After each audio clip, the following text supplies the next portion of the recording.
Hey everyone. So, our podcast has been nominated for a Paranormality Podcast Award. This is super exciting. We're over the moon that we are even considered for this. So, now we are asking for your help to win the award. This is a voting based award. So, the more votes that we get, the more likely we are to win. So, here's where you come in. If you go to paranormalitymag.com and click on the Paranormality Podcast Awards, just scroll down to the TV and film section, and there you can click on Cadaver Dogs and vote for us. A link to the awards will also be posted in the description of this episode. So go ahead there, check it out. It will literally take you 2 seconds, and we highly, highly, highly appreciate it. This is so exciting. We are such a small podcast. This means so much and can really do a lot for us. So click the link in the description. Voting ends September 11th. Thank you so much for listening, and thank you so much for constantly supporting us. We really love you mutts. Real quick before we begin, in this episode we do discuss sexual assault. If you are a survivor looking for hope, please call the National Sexual Assault Hotline. It's free and totally confidential and available to use 24/7. The number is 1-800-656-HOPE. That's 1-800-656-4673. On with the show.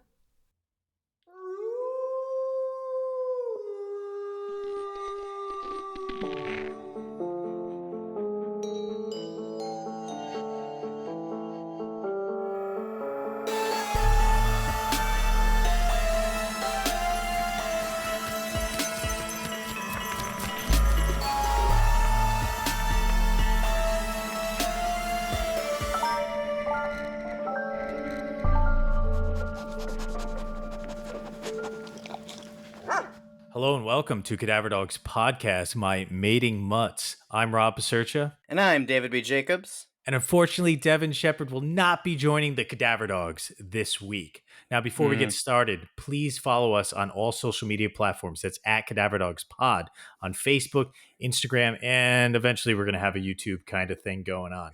But in the meantime, how's it going, David? It's going good, Rob. How have you been? I actually binged the Sandman series on Netflix, which was really good.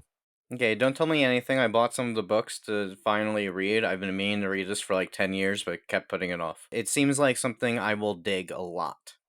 Yeah, there's definitely some parts that I see like exactly in line with David's interests. So, the rest of you audience members, if you haven't read the books, go ahead and read them. And if you don't intend to, or you have, I would check out the Netflix series. I think they really nailed a lot of the characters. And yeah, I mean, there's a little bit of Netflix wokeism in there, but that's, the era we're in. And I think that's fine. I don't give a shit about wokeism. I think wokeism is fine and great, and it doesn't really sound like there's that much Netflix wokeism that isn't in the books. Neil Gaiman has just been like, yeah, no, that's all pretty accurate to the book. Yeah, there's more than the books. I don't People know. are like upset that it's like, what is it, a non-binary person plays a character, and Neil Gaiman is just like, these are literally abstract entities. Huh. He's like, what? Why do you care about their gender or race? They're abstract entities. They don't have gender or race. But speaking of DC, I've been playing Arkham Knight on the PS5, which is a great fucking game. You've played some of these Arkham games, right? Yeah. Where would you classify them on the spectrum of horror? Like, they're not quite horror, but they're not horror. Hmm. Well, I wouldn't consider them horror. They're more like open world, kind of like sandbox games. But there are some Yeah. like horror things that happen, like Clayface and some of the other villains are pretty scary. Yeah, like Mad Hatter in Arkham City. Batman comics in general have some pretty creepy villains, and I think that's kind of the appeal of Batman as a superhero. Arkham Knight actually has like one of the best jump scares I've seen in a game so far. Really? Uh-huh. I don't want to spoil what it is, but you're just going around the city, doing your thing, and then all of a sudden, with no warning whatsoever, there's a fucking jump scare. And I just am like, holy, what? That's kind of the appeal of just any kind of like mixing of genre in Mm, general, because things that are unexpected are the ones that are going to impact you the most. Speaking of video games, though, I believe you just played through a bunch of the Resident Evil games, which is Yes. cool because a Resident Evil show just came out on Netflix, and I've watched 2 or 3 episodes. There's a few parts that are really good. Overall, I'm not really loving it. I've heard it's bad. I haven't watched it myself. Yeah, but the zombie dog is fucking so cool. The zombie dogs in those games kill me every fucking time. They're the hardest enemies. They're really I creepy. know. Why is the dog the hardest enemy? It's so random. You never know where it's gonna go. And you Dogs, can't hit it. I'm just in Oh the man. old in the old video games. They were like crows or something, and they were just fucking kill you all the time because the aiming was so bad, and they're tiny. But yeah, I just played Resident Evil 7 last week, which was probably my favorite in the franchise after the Resident Evil 2 remake. It's just the cinematics of it are so overwhelmingly amazing, and the gameplay is very grounded. Every enemy feels like a really serious threat, and that's really cool. In that game, if there are true enemies, then I'm like, I gotta get out of here. Yeah, that's kind of survivor horror done correctly. Mm-hmm. And I'm hoping a lot of our listeners kind of play that line of I'm going to play horror video games and watch horror media. So hopefully we're not losing you guys by having this quick discussion before we get into the full-fledged episode. But survival horror is kind of about making your character feel vulnerable. Mm-hmm. And one of the ways you do that is by making every encounter deadly. Now, a lot of video games kind of take on this power trip idea. You know, even like Batman, you're beating everyone up, or you're the Doom guy, you're killing everything. Whereas, like the original Resident Evils, you walked like an idiot. You had tank controls and you bounced into walls, and aiming you'd like go to the floor, middle, or up top, and it was really hard to shoot anything. And in real life, I feel like movies don't portray this properly. If you don't know how to shoot a gun, they're kind of hard to shoot. I don't know if any of you guys have gone shooting before. It's really difficult to shoot a target, especially from across the room and like beeline it in the head. So I think it's called like Dark Knight of the Demons or something. It's like a Tales from the Crypt movie. And I have to shoot the demons in the eyes to kill them. And all these random people are just like snipering one shot, no scope, getting these demons in the eye, and green flame comes out and they die. And I'm like, damn it, dude. Like, I've shot before and I can't do that. I would just die. Yeah, I'm excited to play Resident Evil 8. I just got in the mail, so I'll be playing that after Arkham Knight. I just played that. And yeah, it's really exciting. It is definitely more action. It's kind of like the love child between 7 and 4. Okay. Speaking of extreme violence, I'm going to kick it off this week with our rundown of the first film. And this is a horror classic. It's an icon of horror. It has one of the greatest characters ever to come out of a franchise. The year is 1958, Crystal Lake. Two camp counselors sneak off to fool around for the last time. A mysterious killer slashes them to ribbons. 20 years later, 1979. Camp Crystal Lake is reopening. Annie Phillips hitches a ride from town despite the warnings from town crazy Ralph. Closer to the camp, she's dropped off where she hitches another ride. And again, that is her last. The unseen killer, apparently still at large, chases her into the woods and ends her life. Back at camp, camp owner Steve directs a gaggle of young people in an effort to rebuild and reopen the camp. Even Kevin Bacon is there. But one at a time, the teens are butchered, left like macabre art pieces for the survivors to discover. Steve heads into town on a rainy night, but doesn't make it back. Bacon is pierced through the neck from under the bed with a really awesome special effect. Strip Monopoly proceeds slice and dice, until Alice is the last. A car pulls up into the camp. Alice rushes to who she thinks is Steve and instead is met by Mrs. Voorhees. Voorhees inspects the camp, lamenting, they're so young. She tells Alice of her son, Jason, who drowned in the lake in 1957, igniting the massacres that followed. Mrs. Voorhees and Alice then fight to the death, culminating in Alice decapitating her assailant with a machete. Alice enters a canoe, drifting off into the lake exhausted. The police arrive in the morning, calling out to Alice. She rises to greet them as a zombified creature emerges from the lake, pulling her beneath the water. She awakes days later in a white hospital, where she tells the police the boy pulled her into the lake, but they never found a boy. This is slasher classic Friday the 13th, released in 1980 to critical failure and commercial acclaim, directed by Sean S. Cunningham, and spawned more than 10 sequels over the next 30 years. And written by Victor Miller, I want to add in, and effects by Tom Savini. the Mm. master himself. And I got to tell you, some of those effects still hold up really good. I think all the effects are good. The Kevin Bacon stab through the neck from under the bed looks real. So if you look at the spear one closely, then you'll see that the blood is actually bubbling.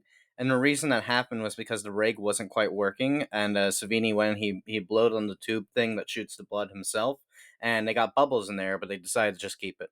So that's actually not realistic, but it kind of just works anyway, even though it makes no sense. That's okay though, because it just looks cool and gritty. And this movie has amazing cinematography. The last few shots at the end, when she fades into the image of the lake, that is a fantastic shot. It's kind of incredible that you could have this kind of like B horror slasher film with that good of cinema work. It's almost as good as, I want to say, Texas Chainsaw Massacre, which is my personal Nah, favorite I won't gonna slasher. go that far. I'll agree that it's well shot, but I'm not gonna go as far as comparing it with Texas Chainsaw. But on that note, I actually wanted to ask. There are like a million slasher movies that came out in 1980 and 1981. So out of all of them, what about Friday the 13th specifically do you think is it that made it such a cultural phenomenon that we're still talking about it and watching it 40 years later? Holy fuck. It's been more than 40 years since this film has been released. And, I kind of think this is a discussion where we can finally talk about that delineation of like liberal horror and like conservative horror. This is kind of the end of the era of the 60s and 70s when like free love was accepted by the zeitgeist. And this is where we enter an age where there is a strong movement for re entering family values and like biblical values. Strip Monopoly precedes Slice and Dice. I actually stole that little quib from one of the videos you showed me on YouTube that was talking about Reaganism and the way this and slashers in the 80s. Guys, someone else just brought up Ronald Reagan. It wasn't me this time. Although it was a video I shared, so I guess it was kind of me. It was. But you know what's cool? Last week, or last month, I should say, we talked about abortion, Roe versus Wade in the movies Mm, It's Alive and Sop Deck.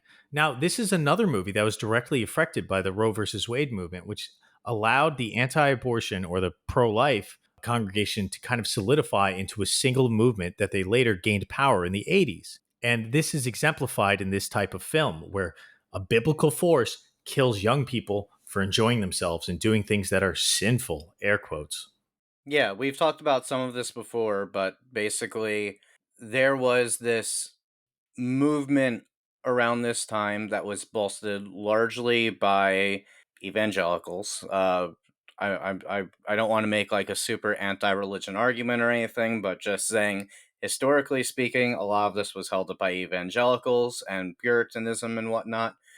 Family values, abstinence, homophobia, war on drugs, blah blah blah. All these people are doing are is wrong. Fuck the free rebel people, but no fucking. Uh, and this is the movement that led to Reagan's election, that he was largely supported by televangelists and whatnot. I'm not saying this very eloquently, but you get what I'm saying. I think the point you're getting across is pretty clear. This is a conservative movement rooted in Mm-hmm. religion that pushed forward a political campaign, and it also affected our media. And what's interesting is that the political campaign was not interested in movies like this, which is weird because it kind of pushes their agenda. Like, in a way, we could almost blame the victims for getting killed for the things they did. And it seems like the most pure of the victims is usually the one who survives in these films, the final girl, Alice. Now, I know we had a disagreement where it isn't clear that she's virgin, and she probably isn't because she actually has some sort of relationship with Steve, who's older than her. But Steve is more Uh of a family man. I don't think she has a relationship with Steve. I think Steve is hitting on her and she's not into it. Really? Yeah, I got the impression that she was skeeved by it. I didn't read that Oh, as her being into it at all. no. I got the impression that they have an ongoing thing going, but she doesn't like being at the camp. And that's why he was Oh. like, give it another chance, because he was really into her. That's what I got the impression of. I will say though, I don't know that this movie is actually supporting these values. I think that they are heavily exemplified through Pamela Voorhees. But I mean, she's the villain of the movie, and at the end, she even like she touches Alice's hair in a way that is very similar to how Steve does it in the beginning of the movie. Oh, And that's a I good feel like point. it's I don't know if the movie's doing this intentionally or not, but I think that you can easily look at that and read a parallel between Pamela and Steve that Pamela is in denial of. Mm. Well, that is a good point. But part of me also wants to say that it seems like the media often misunderstands films. Like a Mm-hmm. good example is Starship Troopers, which, if you Mm. watch it with any kind of critical eye, is clearly a satire. But it seems like at the time, a lot of critics missed that point, which is really weird. You could almost see them like kind of holding this up as like a Reefer Madness type of film, because there's a lot of similarities between Reefer Madness, where young people are smoking pot and having fun, so they gotta die, and that's the way it is. And still, like, Alice is less promiscuous than the other girls. She's less likely to get in cars with strangers. She's less likely to have skeevy ideas. She's less likely to sneak off and sleep with her boyfriend. So I am uncertain about this. I'm kind of on the fence. I think that Alice Hmm. is not very fleshed out as a character. Right. She's a little bit I don't know what to make of her. Like I don't think she has a lot of personality. I think she's just the character who does the least stuff. But that doesn't mean she's not interested in this stuff. Like when Brenda says, "Let's play strip poker," Alice is just like, "Hell yeah, let's play strip poker." I think that's a fair criticism of pretty much all the characters. Most of them are pretty one dimensional, if Yeah, they have any kind of but dimension. I still like know what most of them want. Like I understand that Marcy absolutely is into having sex actually just with her boyfriend. She doesn't show any interest in having sex with anyone other than her boyfriend, which is interesting Yeah, because you think of all these characters as super promiscuous, but most of them are also really monogamous. that's kind of the point. It's literally just like premarital sex. It's not sex with Yeah, it's anyone. It's premarital not. sex, not It's yeah. not extreme. Most of the things they're doing is pretty tame. Even the first two Mm-hmm. people, I think they're unnamed characters who were killed in the 50s, and that precedes the Yep. closing down of the camp. They're like doing sing-alongs of really like cutesy songs as they sneak off to have like this like little like, ooh, I'm being bad while my parents are watching, kind of like sex thing. And you're like, wait a minute, like, why do they deserve to die? So in that way, I think you are correct that this movie is being critical of the hypervaluation of family values and like the way they persecute people for doing relatively inconsequential things. And I think, again, I don't know how much credit I give the movie in terms of thinking this stuff out, but I want to argue about Annie for a minute. Annie is the brunette girl who is kind of set up to be the final girl that after the 50s flashback, she's the first person you're introduced to. She's the one who we're sort of following into the camp, and then she gets killed off before anyone else. Yo, what is the point of her character? Just to die? Like, she's literally just like a vehicle to get a little bit of backstory and then she dies. Is there anything Yeah. more? In one sense, I do actually just see it as a bait and switch where I think we are meant to latch onto her as the final girl and then realize, oh fuck, she's not the final girl. Who's the final girl? Anyone could die. I think that's part of it. But she's also not established to be a virgin in any way. She is happy to hitchhike and whatnot, so she seems to be fully into the free love movement and whatnot from the little bit that we get of her. But she's also like super excited to be working with kids. She's like, "Oh yeah, this is my dream is to help children. We're going to be working with inner city kids." Like she's out to do good things for people. She's at very least good-hearted. You could say that pretty much about all the characters in this film, is that they Oh yeah, all kind of come from a place of a good heart. And that's why, although they're not fleshed out except characters, for Ned, you do feel kind of bad when they die. Which one's Ned? Remind me. the fool. He's the Oh, one well, who's like just pranking everyone the entire time. He's such a dick. He's a complete dick. yeah, yeah. And he gets shot in the eyes with arrows. But the point I was trying to make with Annie is that she doesn't actually fit the archetype that Pamela is pushing onto her at all. There's nothing about her to fit that archetype to suggest that she does. In fact, she is even going to be the cook at the camp, which is what Pamela's job was. She's not a counselor, she's the cook. Oh. So you think that she kind of mirrors Pamela's time as a teen, maybe? Because we it's never discussed like who's Jason Voorhees' father. That's true. I never even thought of that, but yeah, And that's very true. Oh, yeah, wow. and so Pamela Voorhees is kind of taking out her own hatred on herself for like not respecting the family values or whatever and like protecting her son and then taking it out on these teams. So there is a mirroring. And I like how you pointed that out with Annie because I didn't realize this Cook thread, but she's probably very similar to Annie because you could argue that she went to this camp on her own. She also had a child, but there's no husband to speak of unless you think Ralph might be the husband or something. So the point I was actually getting at was that Pamela was basically scapegoating them and not paying attention to any of their individual humanity, but I like this point a lot more. Hmm. So Pamela's own past, what was basically Annie, she is Annie grown up. Hmm. That she probably, like, yeah, you're right. We never, I mean, she's called Mrs. Voorhees, so we can assume she's married, maybe, but we don't know what happened to her dad. She's probably someone she met at the camp. It could be, yeah. It's Could never be. explained, to Yeah. my knowledge. Actually, she isn't even giving a first name in this film. I think we find out in like Jason 4. Oh, really? Is she not Yeah, called Pamela? Okay. no, she's Mrs. Voorhees. I think she finds out the first name when we see her gravestone in like Friday the 13th 4 or something. Isn't that part two? Well, part two, we see her severed head, I think. It's been a Hmm. while since I watched all the early ones. These movies get so jumbled in my brain because I've seen them over the years and there's so many of them. We only see Jason at the very end when he pops out of the water to pull Alice into the lake. Which is itself an iconic shot. It looks awesome too. It's kind of weird in a movie because I think in the terms of sequels, it's established that that was fully just a fantasy nightmare sequence, and it's not, didn't really happen. But the movie itself seems to be ambiguous with it because then Alice is all like, "You didn't find him, so he's still there." It's like, okay, It was genius to get a sequel. It makes perfect sense. He yeah, pops oh yeah, out, kills absolutely, her. It was a supernatural element that's hinted at. yep. And in the sequel, he's still alive. Yeah, the implication is definitely that he just simply survived and was living in the woods for all these years. It's unclear if Pamela knew that or not.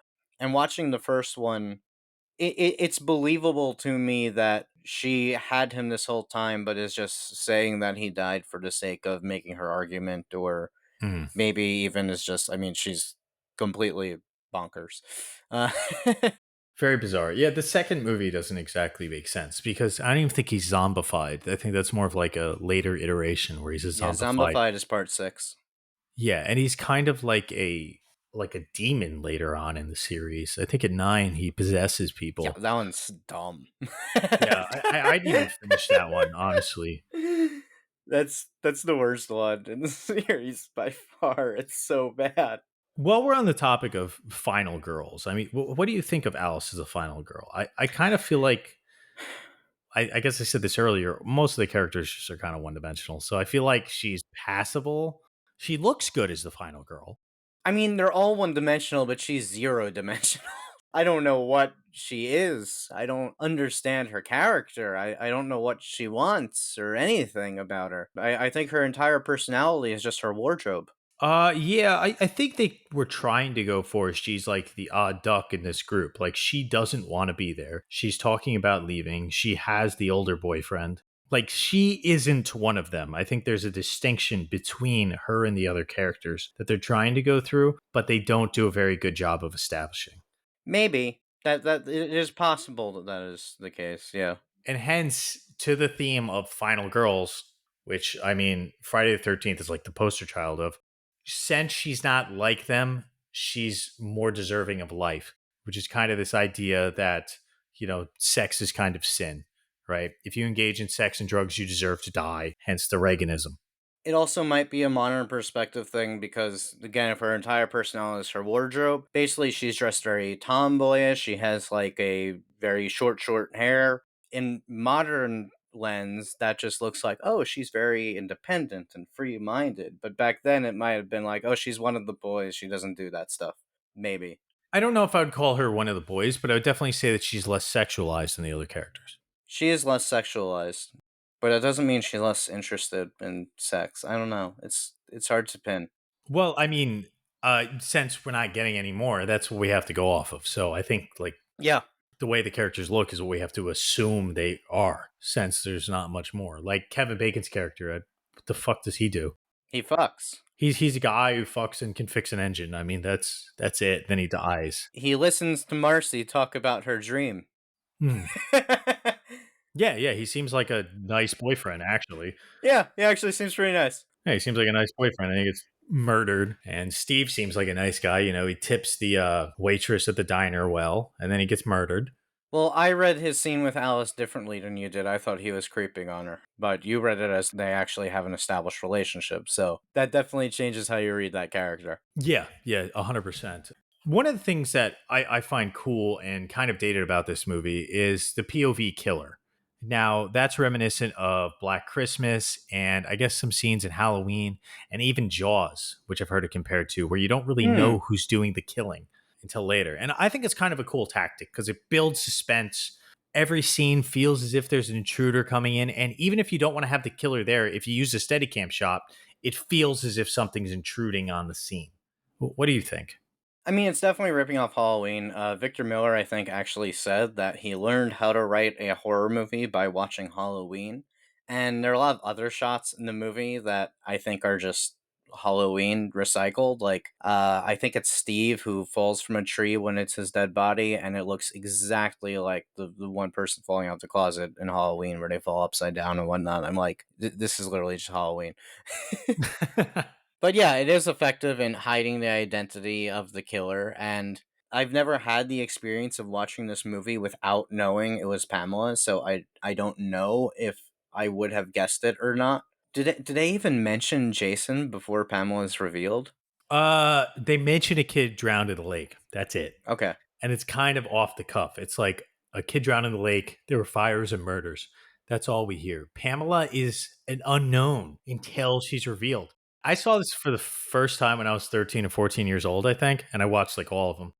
I had no idea Jason wasn't in the first movie. I remember I was Yeah. watching them like, when's he pop in with the ski mask? Like, I had But no idea. again, that's a modern lens, knowing that all of the stuff that happened came after. So I'm talking if you went completely blind and didn't even know who Jason was, then Right. if you watched this in 1980. Yeah, but I didn't know Pamela was the killer. And I think having it be a woman and a mother was probably a pretty cool twist. Yeah, it's really cool. I mean, it goes back to the Reagan thing too, because we're talking about characters' wardrobe. Let's talk about Pamela's wardrobe. She is even shorter hair than Alice, and she's wearing a freaking sweater vest. Like, she looks like the most innocent, concerned mother. Mm. She definitely would vote for Reagan. Which this would have come out during Reagan's first election cycle. So, let's not pretend that this came out in the middle of his presidency, but it definitely came out in that climate that Mm. set up for him getting elected. She's basically Nancy Reagan. Like, she's projecting these family values like onto the screen, Hmm. and anyone who's against them is the enemy. They're the other, and we need to kind of slay them. She even describes sex as making love. She says, the counselors weren't watching my kid. They were busy making love. It's like, what? Yeah, and as probably the best actor of this movie. Oh my god, she's so weird but also so earnest, and this performance actually like kind of makes you trust her before you learn that she's the slasher. She's a really good actor. She did this just because she wanted a new car. She Yeah, hated the yeah. script. I disagree. I think some was left to be desired, even with her performance. But I mean, it's the best performance in the movie, so you're like, okay. But it's a lot better than Crazy Ralph. He's fucking terrible. I shot a parody of slasher movies a few years ago, and my dad played our Harbinger. He doesn't watch slashers, so I just That's your showed him dad? clips. Yeah, I think that he just took the Crazy Ralph clips and just ran with it. That's blind spot. What's it called? Blind spot? Blind spot. Yeah, yeah. That movie's fucking hilarious. Very funny. Devin's in the Thank you. movie too, which is great. She is. My dad says, "Don't you know these woods are abandoned?" And then Devin looks at him and she goes, "Why are these woods so abandoned?" And it's the stupidest line. It shouldn't be funny, but Devin is hilarious. But you know what's cool about Pamela? Like, she is a Nancy Reagan type character. But if we look deeper beneath the layers, she's pretending because she was there. There's no father in the mix, and she was a a cook at the camp. Like, what's her But deal? that's a lot of Reaganites. Not all Reaganites, but I feel like, I mean, there's this trope which I wasn't around during the time, so I don't know how true it is. But the old parable is that they're all the free love people, and then they grew up and they voted for Reagan. Yeah, yeah, but I think this movie is actually commenting on that, maybe Mm, subconsciously because it's kind of a superficial script, but it's saying that these people who are pretending to be holier than thou, they're like kind of bloodthirsty at the end of the yeah, day, and that was true of the administration that was selling crack cocaine to fund foreign wars and allowing the AIDS epidemic to kill people that they deemed not fit to save. I think it's kind of enlightening and spot on. I love your take that Annie becomes Pamela, and I guess that'll kind of bring us into our next movie. It really does. And this next film, I think, compares protagonist and antagonist even better Hmm. than Friday the 13th. David, give us the plot summary. 1979, again, this time in Texas. The home video market is booming, and six people seek to seize the opportunity for profit by making an independent film. To be specific, a porno. They rent out the guest house on a small farm owned by an elderly couple and film their movie in what they believe to be in secret.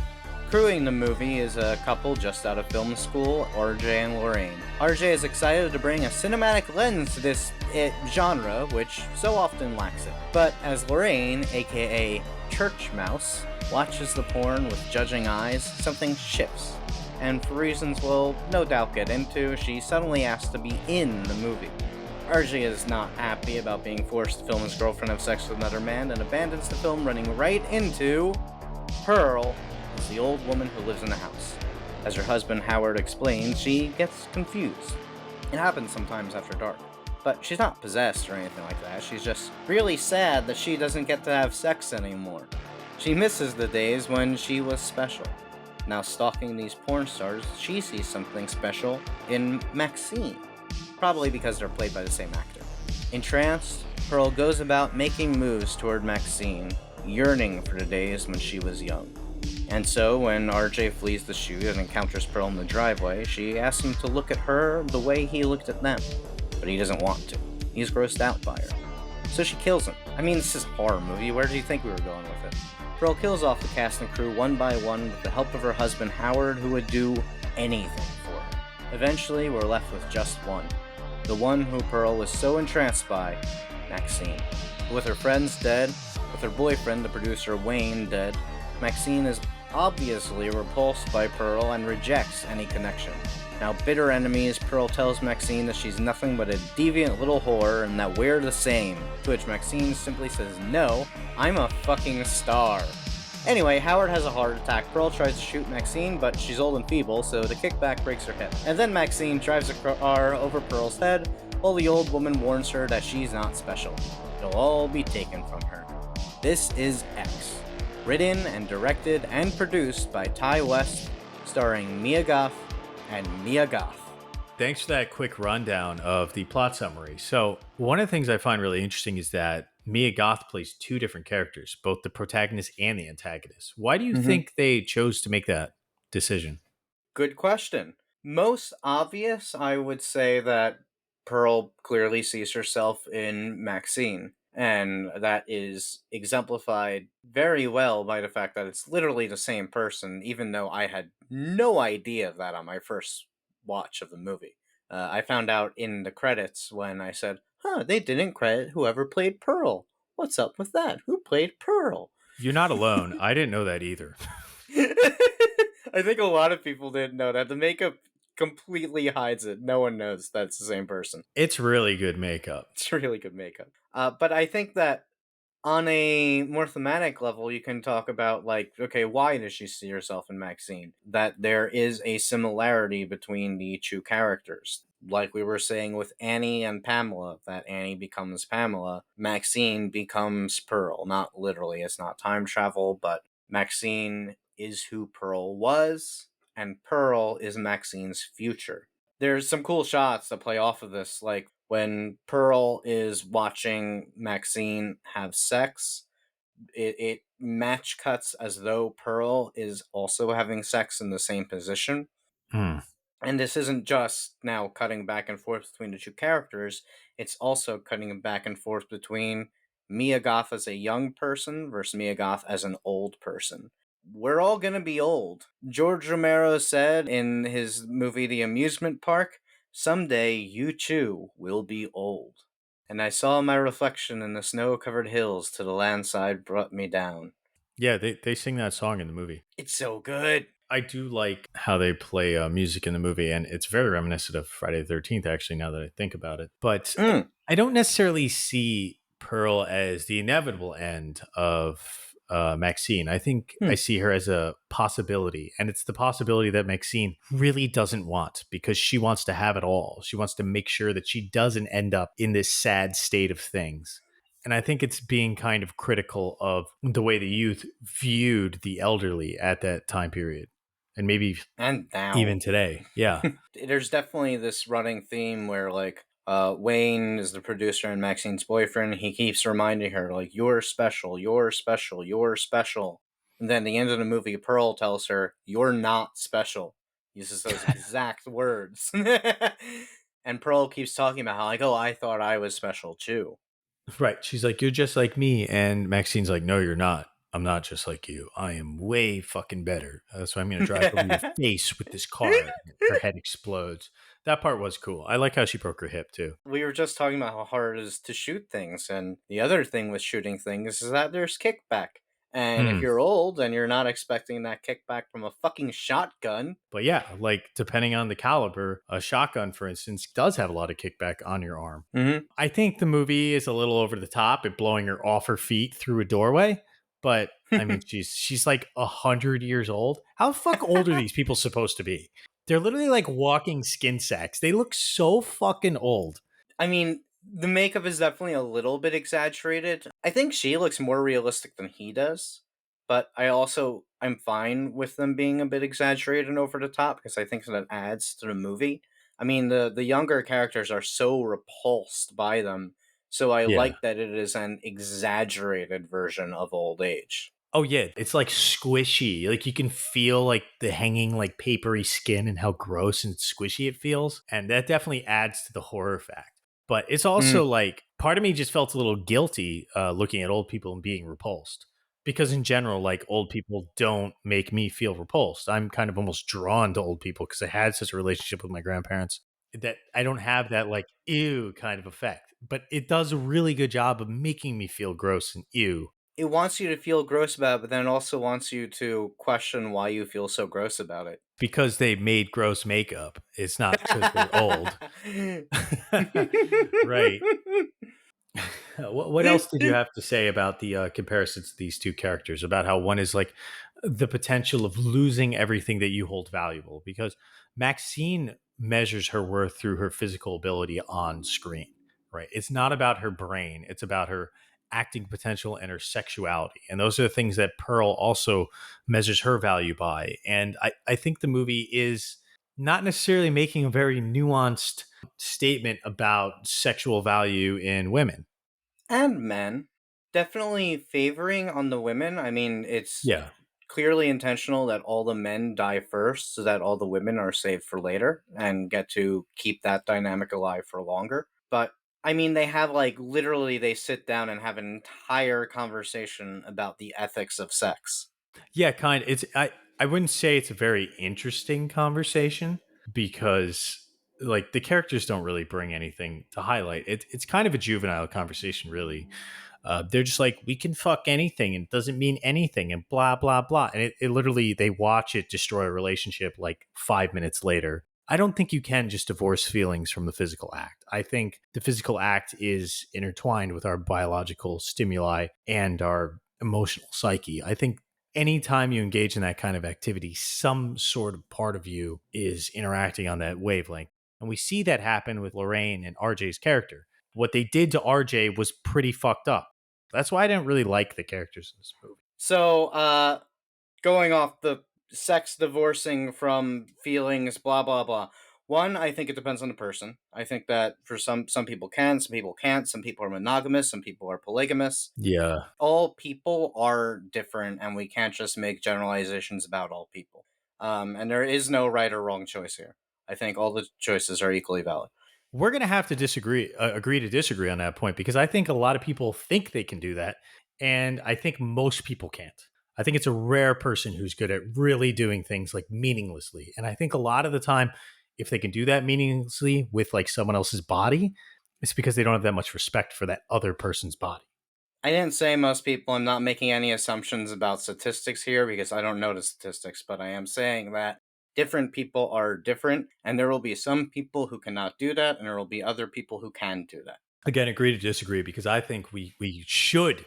I think we should make the assumption that most people can't do that. Because I think if we make the assumption that it's very varied and anyone can do it and maybe we should try it, you're probably going to have a lot of people with hurt feelings. That's a slippery slope. I feel like it gets very much into shaming polygamy if you ride that to its truest, which I'm not saying is what you're doing. I'm Mm. saying that it is that slippery slope, and I don't want to make any assumptions. Yeah, I'm just I'm trying to say with caution, not Yeah, necessarily with shame. yeah. There is no shame in having a lot of sex. Like it's fine. Mm. I don't give a shit. Number two, this is only somewhat relevant because that's not what these people are doing. Like in a lot of the porn industry, you will have sex with a person who you just met that day, who Hmm. this is their job, this is your job, and then you have sex. And theoretically, it's all consensual. Sometimes it's a little shadier than that, but in theory, it's all consensual. There's nothing wrong with pornography in its essence. There are issues in the industry that we're not going to get into right now because it's not important. What's different in this movie is that it is a troupe of actors who work exclusively together. Bobby Lynn and Jackson are literally in a committed relationship, and they're having sex with each other on screen. Jackson also has sex with the other women in the troupe who they all know and are familiar with. Like they're not having sex with strangers, they're having sex with each other. Can we really say that they exclusively do it with each other? We can say that they're exclusively doing with each other on this movie. And what is Maxine's boyfriend's name? Wayne, the producer. Wayne. It seems to me that Wayne's character in this movie doesn't have very much respect for Maxine as an actual person. He's kind of viewing her as like a cash cow. Wayne And sucks.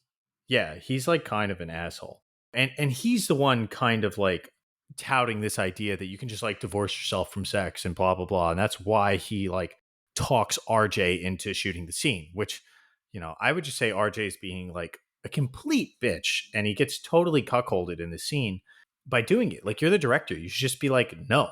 So the difference here again is in it's basically in consent really, that when like these people are, they are at least somewhat open where they are saying, okay, you can have sex with this person when it's part of the job, blah blah blah. Lorraine and RJ have not had that conversation. They are not in an open relationship. They are in a monogamous relationship. And RJ does not handle it well when Lorraine wants to do other stuff, that he kind of just starts to get super possessive over her, but also like, no, yeah, he's right to be upset. Like she's essentially cheating on him and making him film it. Yeah, no, it's terrible. It's completely degrading. He's cuckolded in the worst sense of the word. Everything he does up until he agrees to do it is right. And I mean, yeah, he gets a little possessive of her, but she's putting him on the spot, which is humiliating. Hmm. And then she further humiliates him much more. It is a private conversation that they should have separately. Yeah, and it's also like they coerce him into doing it. And in a way, they do not try to advise her against it. Like these are the people who have decided they're in on this type of lifestyle, which is an extreme lifestyle. And something I thought of when RJ is having this conversation with Wayne, and yeah, Wayne is super manipulative and of him right here, and Wayne sucks. RJ points out like, "Oh no, you could stop her." Wayne is like, "Oh no, there's no stopping her once she's made up her mind." And I'm just like, "Here's a thought: what if it were Pearl instead? What if Pearl had come up and said, 'I want to be in the movie'?" Then Wayne would have been like, "Nope, you can't do that. I'm gonna stop you." So yeah, RJ's right. Which I mean, since we're talking about one of the grossest industries in the world, I mean, like a modern pornographer, if Pearl came up and asked, would have been like, "Fuck yeah, this is gonna sell more tapes," which is Oh fucking, man. whatever. But yeah, I have like no love for the porn industry. They're pretty disgusting. Oh really? Yeah, the way they do their practices, like I'm sure some of it is fine. I'm sure some of it is fine out there, but probably not most of it. You should watch the movie Pleasure about a young porn star. Yeah. Fantastic movie. It's very nuanced. It is. I would describe it as sex positive, and I would say that it kind of backs up a lot of my views. Where it's there's nothing wrong with porn in theory, but there are issues in the industry that Pleasure absolutely addresses and gets into, and there's Yeah. some very fucked up stuff that happens in that movie. Just don't watch it in any situation where your parents might walk in because they will be confused.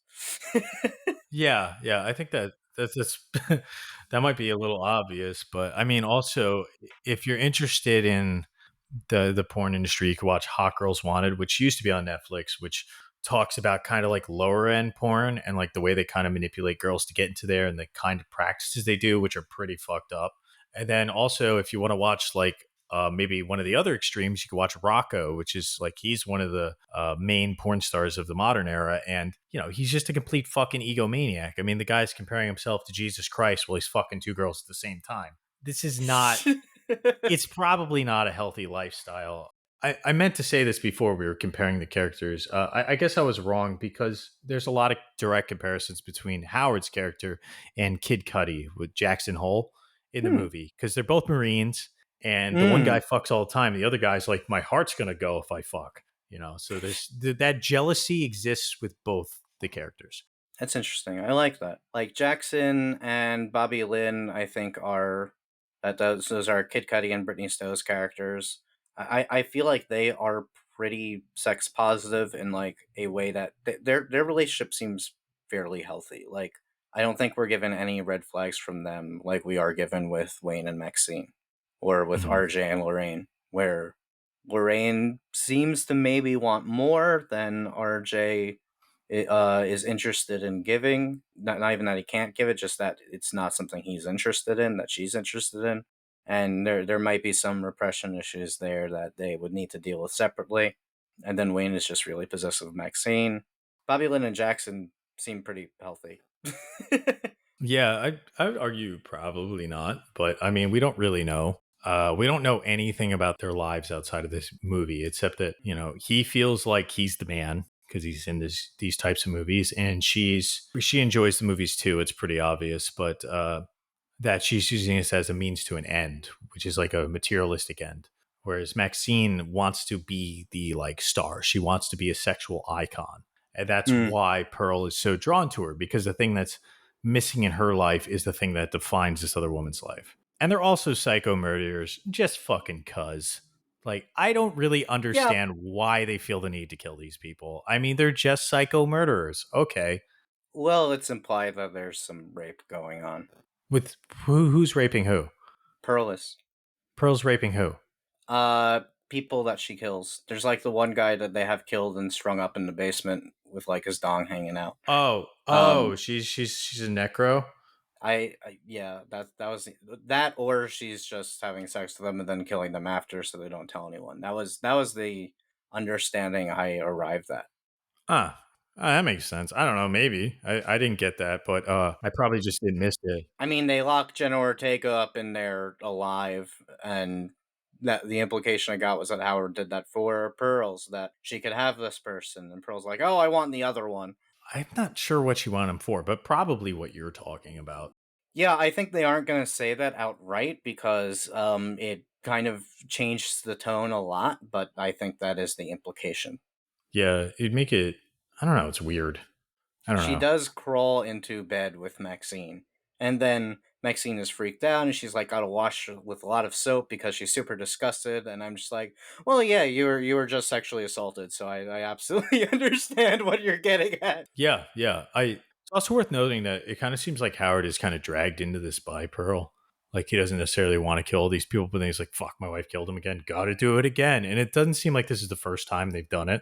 It's not the first time they don't. I mean, again, they have the guy strung up in there, but I think they've been doing this for a long, long time. We might find out because we're getting a prequel to the movie apparently next month, Really? this month. Oh, I didn't know that. This is a very timely episode to be doing because this is dropping in September, and Pearl is coming out a few weeks after this drops. Okay. So I got a question about both the films. It seems like X is like more sex positive. Would you think that Friday the 13th is kind of like under the surface? Yeah, this is a question that I wanted to ask. I think it's talked largely about an X and maybe a little bit in Friday the 13th, but do you think these movies are arguing that sex is a means to make you happy? Huh. Well, I would say that X, for instance, doesn't view sex in a positive lens, actually. It seems like it's everyone's undoing. And it seems like people are using it for a means other than coupling or gaining connection with other people or even just like pleasure. Like, pretty much no one is fucking to fuck except for Jackson Hole. And his is about like feeling like the man, kind of, you know? We also have to mention like the movie I think takes place in the 70s when like overt racism was a little bit more prevalent than it is today. 79, same year as Friday the 13th is set. Right. So like him feeling like the man banging these white girls like is something that most guys in his position probably aren't doing. So it's almost like a social hierarchy he's like gaining through these sexual encounters on film in particular. And then they draw again with all their match cutting. They draw a parallel. They have Lorraine and Pearl are sitting and at the dining table. Match cut with Bobby Lynn and Jackson sitting at the table during their scene. And Bobby Hmm. Lynn gets up and whispers into Jackson's ear, like, "Oh, come with me before Daddy gets home." And then because it's a match cut, it draws this idea that what's happening in the porno is what Pearl wants to do, that this is Pearl's fantasy. Yeah, Pearl's trying to live out a fantasy. It's critical of trying to live out these fantasies in real life, I think. I mean, part of it is I really don't think this is an extremely well thought out film. I don't think any of Ty West's movies are super well thought out thematically. So there's kind of a lot of ideas, and I don't know if they all coalesce in like a neatly tied off bow, but it is interesting. I think they do. I think in some ways they raise more questions than they answer necessarily, but I don't think that's a problem. Like, it's definitely asking about can sex make you happy, but I don't think it's reaching a definitive answer necessarily. Hmm. But I would argue that no one is happy. But well, obviously it's a horror movie, so no one's happy. But no one seems like they're even like gaining happiness through this. Like there's a director trying to turn like a smut movie like into something greater, and it seems like by doing that, it's almost saying that's like a futile endeavor, which is too bad because there are films of that era that are quite good that are smut or whatever. And he backpedals the moment it becomes someone he knows. Well, not exactly. I mean, like, there are plenty of things that you think are awesome, but you don't want, your Yeah. significant other to do. Like I'm a huge enthusiast of like UFC, but like if my best friend was going to do it and I knew he would get fucked up, I'd be like, don't do that. You know, yeah, it's like, I could be like a race car driver, and be like, don't want my wife to fucking do it. That doesn't mean you're being a hypocrite at all. You could be a cameraman for porn. It doesn't mean you want your girlfriend to do it. I don't think there's any conflict there.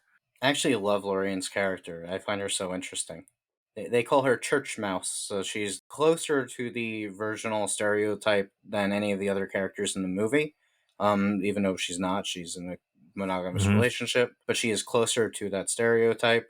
But she's not the final girl. And when she sees all this porn stuff, she's like, "Oh, I kind of want to do that. Actually, I kind of feel like all this repression is bad for me."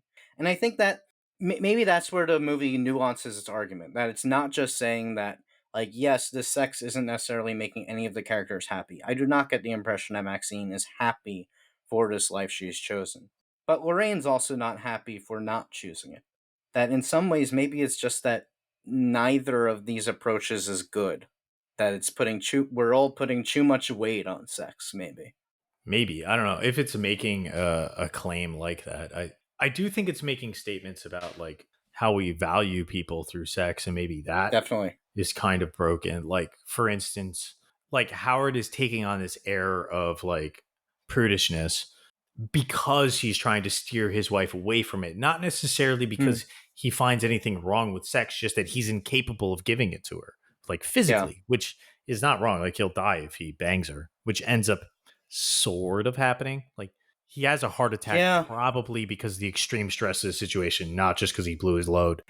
I think Lorraine, to me, just acts so much like a teenage girl. Like she acts like girls I've dated in high school and problems people I've spoken to, that kind of like rashness to their decision making, the allure of things. Like being in pornographic movies, I think is alluring to both sexes or any kind of sex, whatever gender thing you have going on. There's an allure to being exhibitionist. Yeah, of course. Who hasn't thought about Everybody. it? Yeah.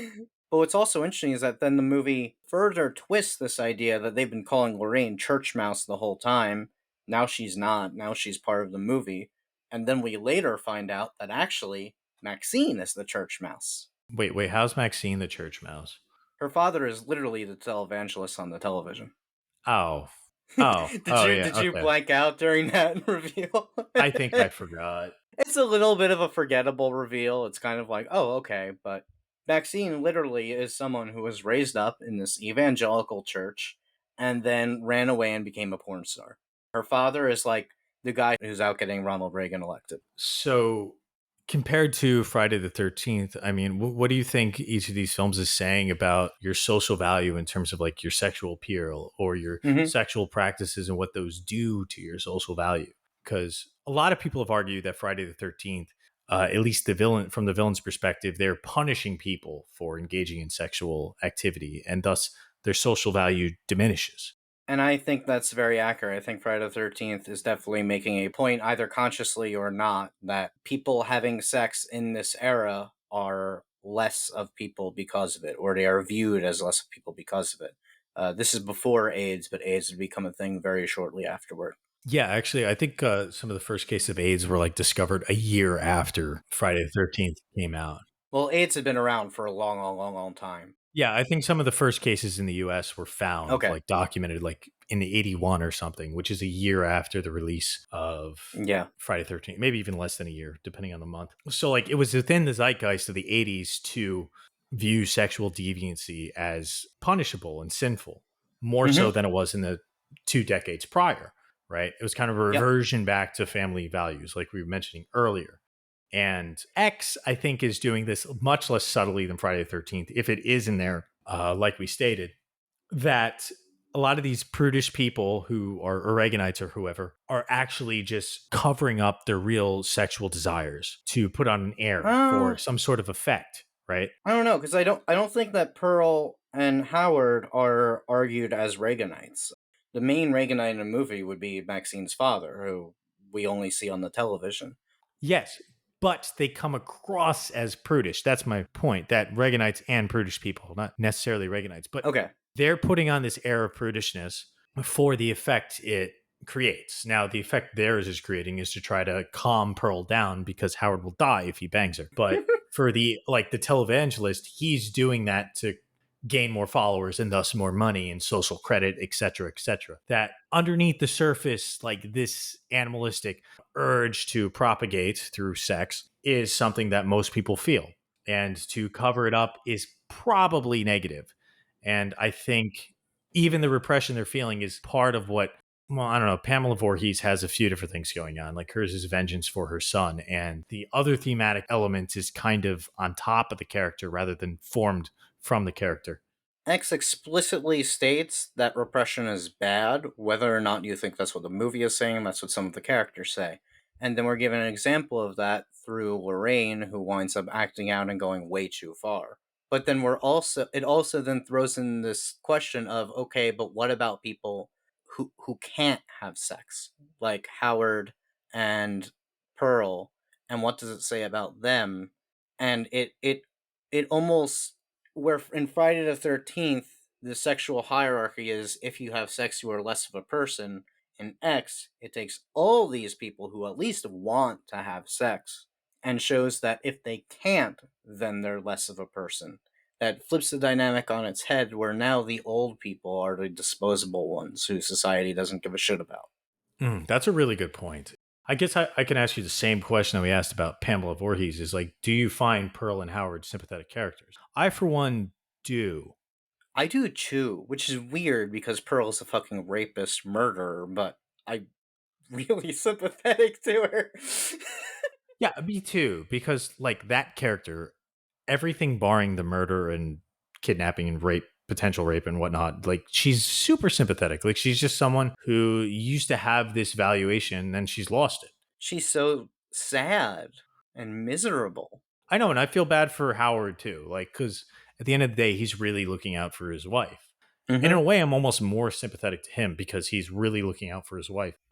We were talking about like slashers versus neo slashers, and Friday the 13th like is the slasher formula.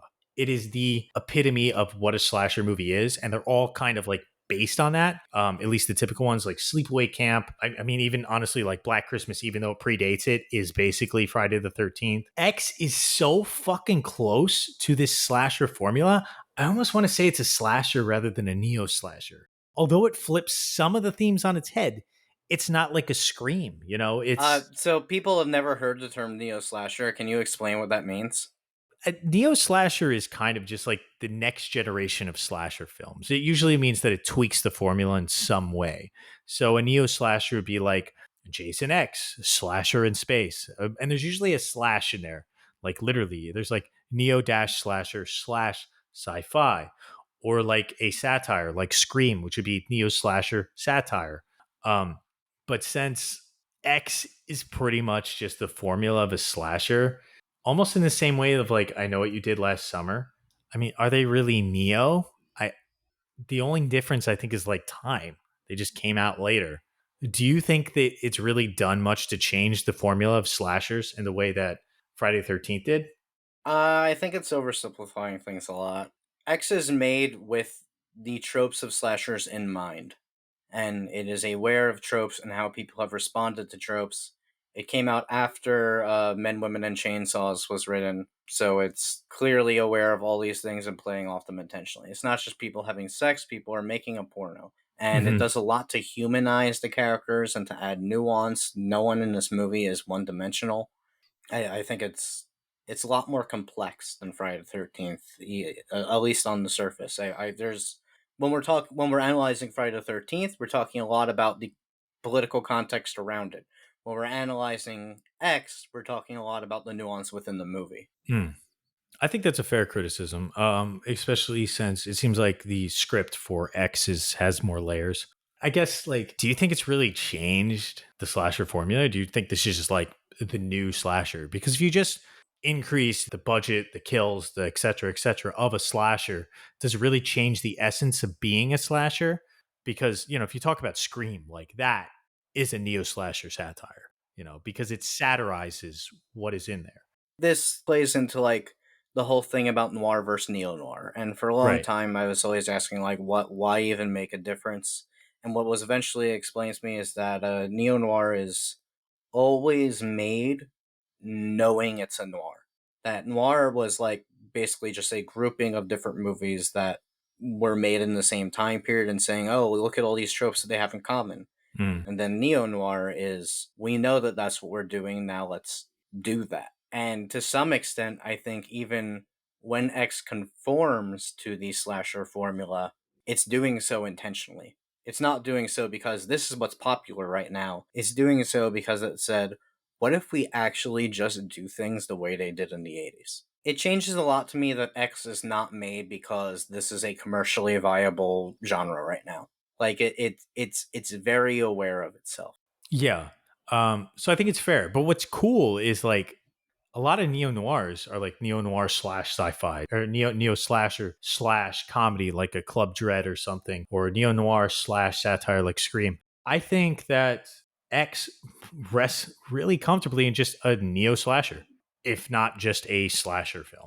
So real fast, I just want to give one shout out to a YouTube video that inspired a lot of my direction, at least for this. It's called Ronald Reagan, American Slasher. Of course, Ronald Reagan has it. And it's by Renegade Cut. We'll link it in the description. It's a really good video. I think that channel is actually more about politics than about movie analysis, but they sometimes do so through analysis of Mhm. culture. And this one talks largely about slashers, but especially about Friday the 13th and how they relate to Reaganism and that era of the 80s. And it's a really good video, and I strongly recommend it. I watched that video too, and I really enjoyed it, and it was very enlightening. Hmm. So now it's time for my favorite part of the show, which is the review section. In this section, we review each film on a 1 through 4 bone rating system with half bones in between. So, David, starting us off, what do you think of Friday the 13th? Friday the 13th is okay. I mostly respect it for the cultural influence that it has and its place in horror history. I enjoy the sequels more, especially the later sequels when they get very, very silly. This first one, I think, takes itself a little bit too seriously and is a little bit dull and just kind of boring. I like Pamela a lot. In some ways, I think she's even more interesting than Jason, but there's just not enough for her to hold the movie. And so many of the kills are off screen. I forgot about that. Like, why? The entire appeal of the movie is watching the kills. Why are half of them off screen? I really like the score a lot. And Pamela is great, but it's just so boring and hard to get through. I'm torn between 1.5 and 2. I'm sorry, I was just really bored. I'm gonna give it 1.5. Oh God, the horror classics. The diehards are not going to be happy with their review score.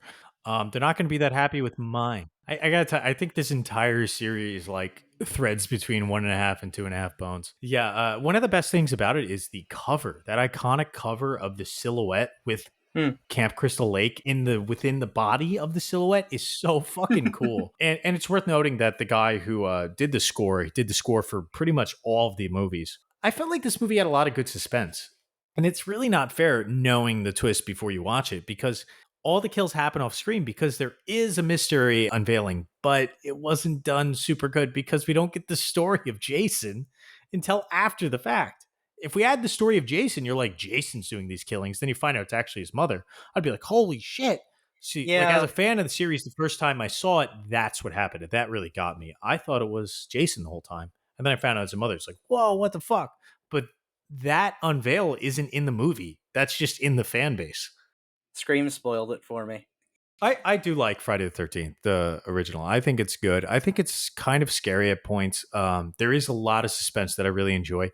And some of the kills still hold up. Like when Kevin Bacon gets stabbed through the neck, when that Hmm. girl gets the axe in the face, and when Pamela gets her head cut off at the very end. Those Hmm. are awesome.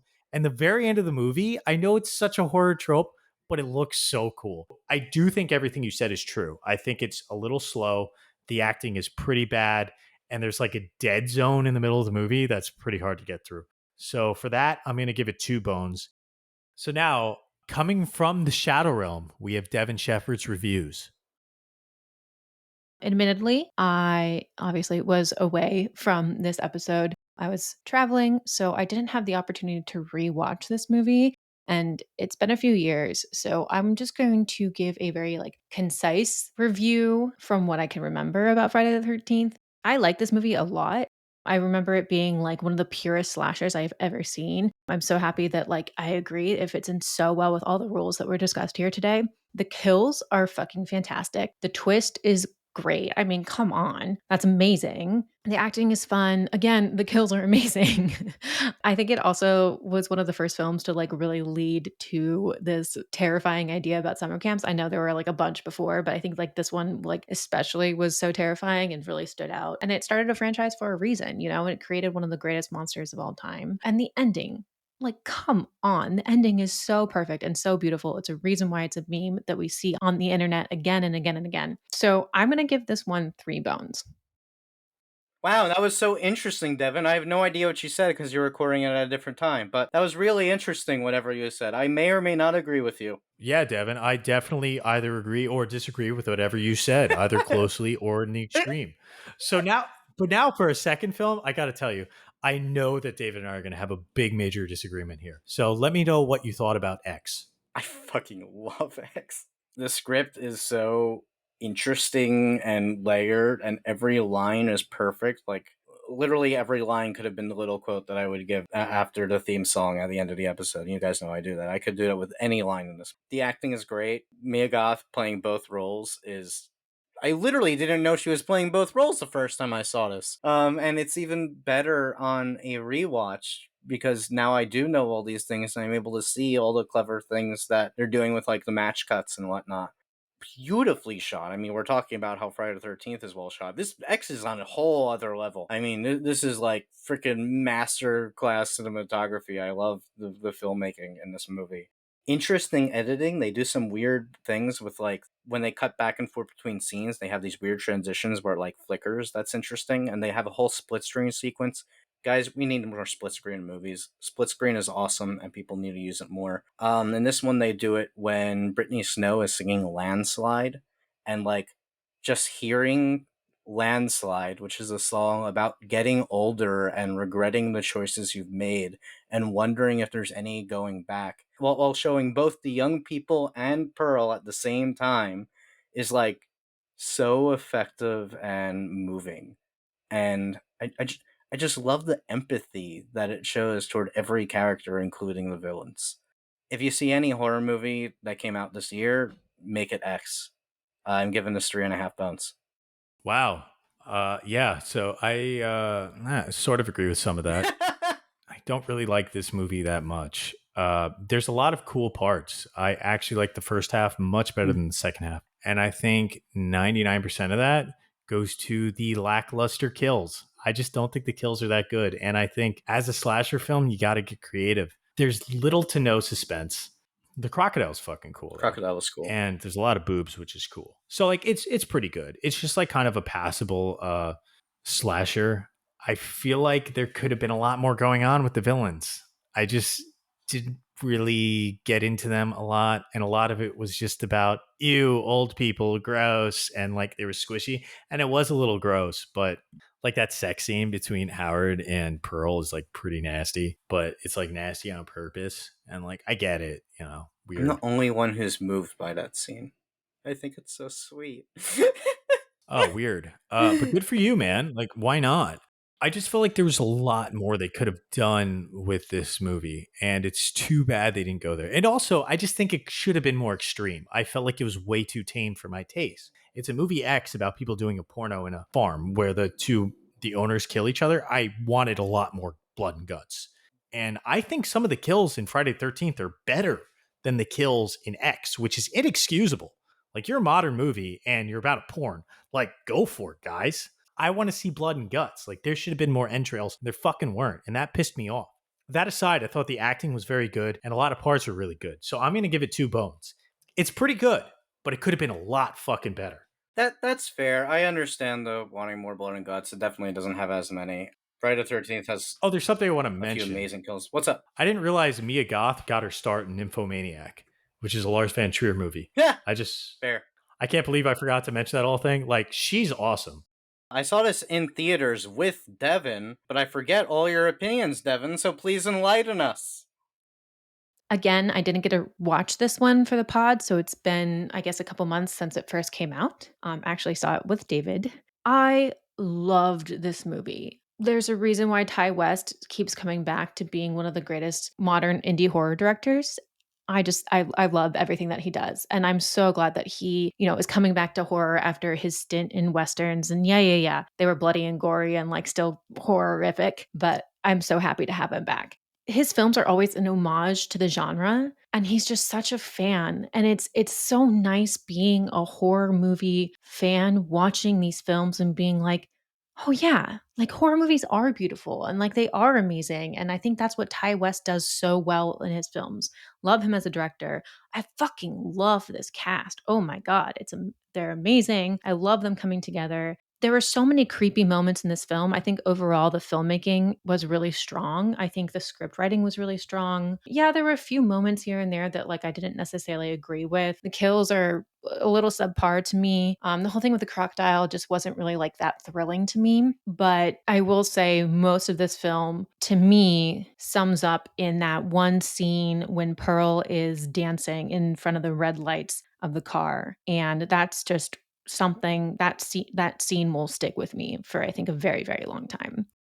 I know it sounds like I'm going to give this like a really high score and now I'm debating it, but I think because I've only seen it once and because it's so new, I have to give this 3 bones. I love this film and maybe I'll give it more down the lane, but yeah, 3 bones. Wow, Devin, that was a great point. I never thought of that. I agree or disagree with everything you just said. Either by a lot or not that much. Exactly, one of those. That was definitely a review. Definitely a review with bones. So, That's it for this week, guys. I hope we weren't too naughty for you, and I want all our mangy mutts to get back to their mating rituals. Until next time, it has been a Cadaver Dogs podcast. Peace out.